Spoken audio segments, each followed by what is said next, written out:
예레미야 36장 1절에서 19절까지 말씀을 살펴보도록 하겠습니다. 34장에서 38장은 예루살렘 함락 직전의 주요 사건과 이와 관련된 예언의 말씀입니다. 그중 35장과 36장은 예루살렘 함락 직전이 아닌 유다의 18대 왕인 여호와김 당시에 있었던 일을 기록하므로 유다의 패역함을 보여준과 동시에 그 패역함이 예루살렘 함락의 근본 원인임을 알려주고 있습니다. 1절에서 8절은 말씀을 기록하라입니다. 여호와김이 유다 왕이 된 지 4년째 되는 해는 고대의 근동 역사에서 중요한 번곡점이 되는 시기였습니다. 주전 605년은 고대 근동의 패권이 바벨론 제국에 넘어간 시점입니다. 갈가미스 전투에서 아수르가 바벨론에게 패함으로 아수르는 역사의 뒤안길로 사라졌고 바벨론의 왕으로 등극한 느부갓네살은 애굽을 정복하기 위해 출정합니다. 유다는 메소포타미아에서 애굽으로 가는 길목에 위치했기에 바벨론 군대의 진격에 직면해야 했습니다. 이러한 시대적인 상황 가운데 여호와께서는 예레미야에게 너는 두루마리 책을 가져다가 내가 내게 말하던 날 곧 요시아의 날부터 오늘까지 이스라엘과 유다와 모든 나라에 대하여 내가 내게 일러준 모든 말을 거기에 기록하라라고 명령하시며 구체적인 방법까지 알려줍니다. 기록 목적은 무엇일까요? 크게 두 가지입니다. 하나는 하나님의 말씀을 기록된 책의 형태로 보존하여 하나님의 백성들에게 대대로 전수하는 겁니다. 또 다른 하나는 당시 유다 백성들이 모인 자리에서 큰 소리로 읽고 말씀을 듣고 죄악에서 돌이키도록 하기 위함입니다. 언약 백성에 대한 하나님의 목적은 그들을 멸망시키는 것이 아니라 돌이켜 하나님의 거룩한 백성이 되게 하는 것입니다.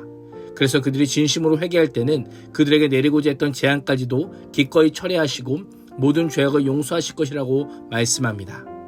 하나님께서 일러준 말들만 기록하라고 하시며 다른 것들은 일체 기록하지 말 것을 강조합니다. 이에 예레미야는 네리야 아들 서기관 바룩을 부르고 바룩은 예레미야가 불러주는 대로 여호와께서 그에게 하신 모든 말씀을 두루마리에 기록합니다. 예레미야는 자신이 감금되어 여호와의 집에 들어갈 수 없으니 바룩에게 여호와의 성전에 들어가 유다 여러 성읍에서 온 모든 사람에게 그 말씀을 낭독하여 들려줄 것을 명령합니다. 이러한 명령을 하는 예레미야는 어떤 마음이었을까요? 7절입니다. 그들이 여호와 앞에 기도를 드리며 각기 악한 길에서 떠나리라. 여호와께서 이 백성에 대해 선포하신 노여움과 분이 크니라. 원문을 보면 가정적 상황이나 기대를 나타내는 부사로 시작합니다. 유다 백성들이 돌아오기를 기대하는 혹시의 마음을 갖고 있는 겁니다. 예레미야는 두 가지를 기대하는데요. 기도와 돌이킴입니다. 백성들이 매우 간절한 심정으로 여호와께 간구하기를 기대하였고 가던 방향에서 완전히 반대 방향으로 돌이켜 회개하기를 기대합니다. 여호와를 떠난 모든 죄악을 버리고 다시 여호와께 돌아가기를 소망한 것입니다. 여호와께서 선포하신 노여움과 분이 컸기 때문입니다. 노여움이란 단어는 원래 콧구멍을 의미하는데 성경에서는 인간이 화가 나면 호흡이 거칠어지기에 노여움이라고 하는 의미를 갖는 것으로 보입니다. 또한 분은 극도로 분노한 사람이 그 속에 있는 열기를 내뿜는 것을 의미합니다. 하나님께서는 노여움과 분이라고 한 단어를 통해 여호와를 버리고 우상을 숭배한 유다 백성들에 대한 하나님의 분노가 얼마나 큰지 무서운지 알려주고 계십니다. 하나님의 마음을 알았던 예레미야는 절박한 심정으로 유다 백성들이 죄에서 돌이키기 원했지만 국가의 운명을 바꿀 만큼 회개와 갱신운동은 일어나지 않았습니다. 9절에서 19절은 여호와의 말씀에 대한 반응입니다. 바룩은 예레미야의 명령대로 여호와의 성전에서 두루마리 책에 있는 여호와의 말씀을 낭독합니다. 여호와김 제5년 9월 이미 바벨론 군대가 예루살렘을 침공하여 도시의 상당수가 파괴되고 적지 않은 사람들이 포로로 끌려갔습니다. 당시 바벨론이 애굽으로 진격하는 과정에 있었기에 바벨론은 자신들의 뜻에 반기를 드는 나라를 정복하여 나갔습니다. 이런 상황에 유다도 풍정등화의 상황에 처한 것입니다. 여호와김은 예루살렘의 모든 백성들과 유다 성읍들에서 예루살렘으로 올라와 있던 모든 사람들에게 여호와 앞에서 금식을 선포합니다. 금식 선포가 바룩의 낭독 이후에 나오는 점에서 여호와 말씀에 대한 반응임을 알 수 있습니다. 더욱이 여호와 앞에서 금식을 선포한지라 라고 하는 표현은 여호와 앞에서 자신들의 죄악을 회개하고 여호와께 자신들의 진심 어린 마음을 보이려는 결의를 했음을 암시합니다. 바룩을 통해 기록된 하나님의 말씀은 성전에서 백성들에게 낭독되었을 뿐 아니라 왕의 고관들의 귀에도 낭독되었습니다.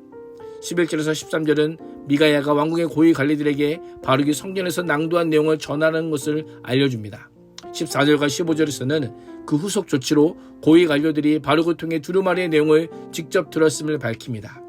16절 이하는 바룩의 낭독을 들은 우두머리 서기관들의 반응입니다. 그들은 말씀을 듣고 놀랍니다. 놀라다라고 하는 표현은 정서적으로 감당하기 어려운 상황에서 자연스럽게 보이는 두려움이나 놀라움을 가리킵니다.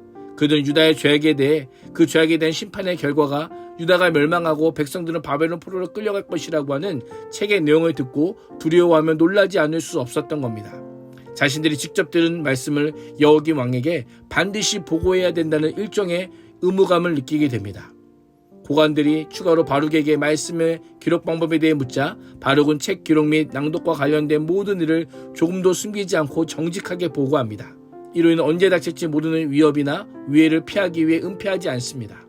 그런 점에서 바룩도 예레미야처럼 하나님의 명령에 신실하게 순종하는 모습을 보게 됩니다.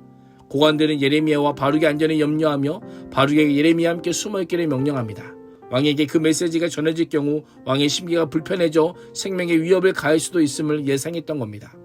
여호와 말씀을 전하고 기록한 예레미야와 바룩이 숨어야 함을 강조하며 여호와 말씀이 다시 숨겨지고 있음을 비유적으로 묘사합니다.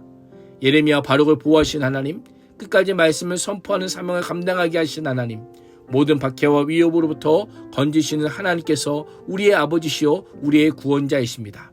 오늘 하루도 우리의 죄를 용서하시고 늘 회개의 자리에 서 있기를 원하시는 하나님 마음에 합당한 삶을 살아갈 수 있기를 주님의 이름으로 축복합니다. 기도하겠습니다. 하나님, 격동의 시기에 하나님의 손에 들린 예레미야와 바룩처럼 이 시대를 깨우는 복음의 나팔수로 살게 하여 주옵소서. 예수님의 이름으로 기도합니다. 아멘.